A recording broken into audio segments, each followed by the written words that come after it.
All right, so here's an update on how I found rail on one of my properties.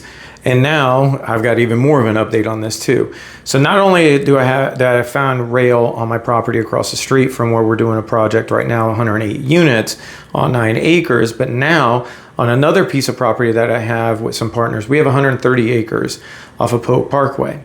And with that project, we were told by some other individuals that were interested in our asset that say, hey, if you could do an assemblage of over 250 acres or more, then we would be interested in possibly doing what they call a waste campus. Well, we're like, okay, well, let's see what we could possibly do. So I called up all the neighbors. And one of the neighbors I never actually met, he was actually the neighbor across the street. He's got 118 acres. And so when I actually talked to him, come to find out, on his property, when I started looking a little bit closer, I found that the CSX rail line is behind his property. Not saying there was a rail spur, but again, I just found out about what rail spurs are. I had no idea what this stuff was, not even a couple weeks ago. And only because somebody knocked on our door at our office and said, hey, we're willing to buy your property. And I was like, okay. But they never gave a price. It was nothing reasonable. They were just kind of, it is what it is, but everything works out for a reason. Long story short, then we found out we do have rail access and we actually have a rail spur that just needs to be upgraded on our site. So now we're working on deals with Cemex and other companies that are interested in possibly doing a land lease or something related to our site, which is great. Awesome. Now our other site. So again, remember, I just found out about rail spur. So our other site with my neighbor, if we could do a waste campus and tie all, this is called an assemblage. So if we could tie everything together, it's 288 acres. And so when I looked and I saw this, the CSX line, that same week I set up, right when I found out I had a rail spur, I called CSX, and this is kind of how I found everything out. And I know their main representative of who deals with the industrial development department. So we already set up a lunch that last week. So I had lunch with him and I showed him the site. I said, hey, would you give us a rail spur on this site if this is what we're requesting? I mean, would it work? And he said it would. And I was like, yes.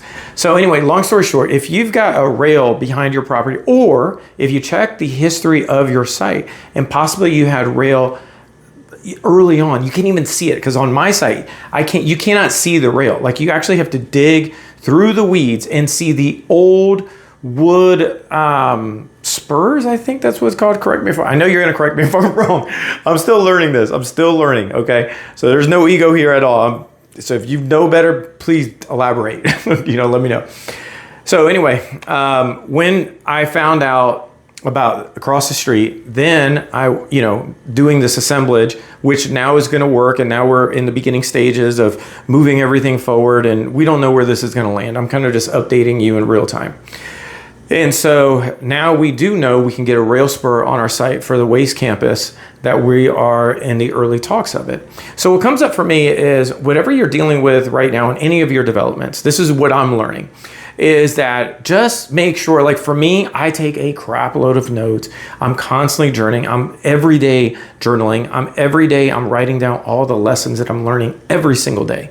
Every day. I've been doing this now for 6 years on the lessons aspect. I've been journaling a long time. Because my thing is, it's like, I just want to be the best developer for me personally. I'm not attempting to impress anybody. Like, I'm not that age anymore. I could care less. Now, back in my 20s, don't get it twisted, this ego was pretty big. So now it's all about just execution. That's it. I just want to make stuff happen, do cool stuff. And I don't want to live my life saying, what if? That's kind of the big thing for me. It's just like, I don't want to be 80 thinking like, oh man, I regret not even attempting it. This one, I'm just going to go all out. And the good thing is too, is my neighbor, he owns a fleet wing company, that they do distribution of gas or fuel. I believe it's fuel. So anyway, long story short, I actually have a friend of mine that owns a very large gas station franchise and has his own headquarters here as well. So there's possibly an opportunity there too, because at the end of the day, if you have rail, that is the cheapest way to transport any kind of material from any location right now is rail. Period. Because you've got, what I'm learning as well, dealing with fuel, because I had to learn about his company, is basically you have the refinery, you have the raw material that comes out of the ground, boom, comes off the ground, right? And then, which I literally saw when I was in the Middle East in Operation Iraqi Freedom and Enduring Freedom. And so then from there, then they have to transport, then they refine it, right? And then you've got to have somebody who's refining it and then distributing it to the end user. That's, gas stations or whatever that looks like. And so, but all that has certain costs, and there's certain distributing, and, there's certain businesses that do this kind of thing. I don't know, all this stuff I'm learning in real time. So we're learning it together. So the biggest lesson I would say is keep an open mind. Big things kind of come up, but a lot of times it's actually not even what you were thinking about, because I had no idea about rail spurs, no idea about waste campuses.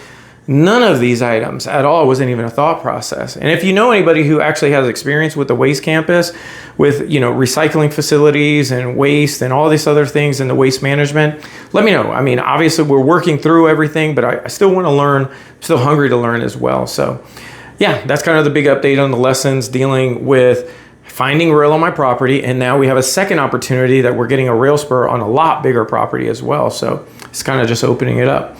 All right, hopefully this helps anybody. If you want to check out a whole bunch of other case studies as well, you can go to my website, trueinvestors.com. A whole bunch of other things that I've worked on in the past. And then we're still working on, we are moving forward with a modern home that we're building in a lower socioeconomic area, in a CRA area.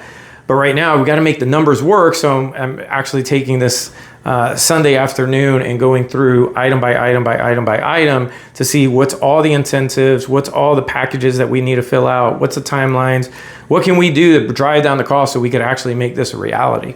And a lot of stuff that you don't even know until you start digging. So hopefully this helps. All right, bye. My name is Franklin Cruz as well. Bye.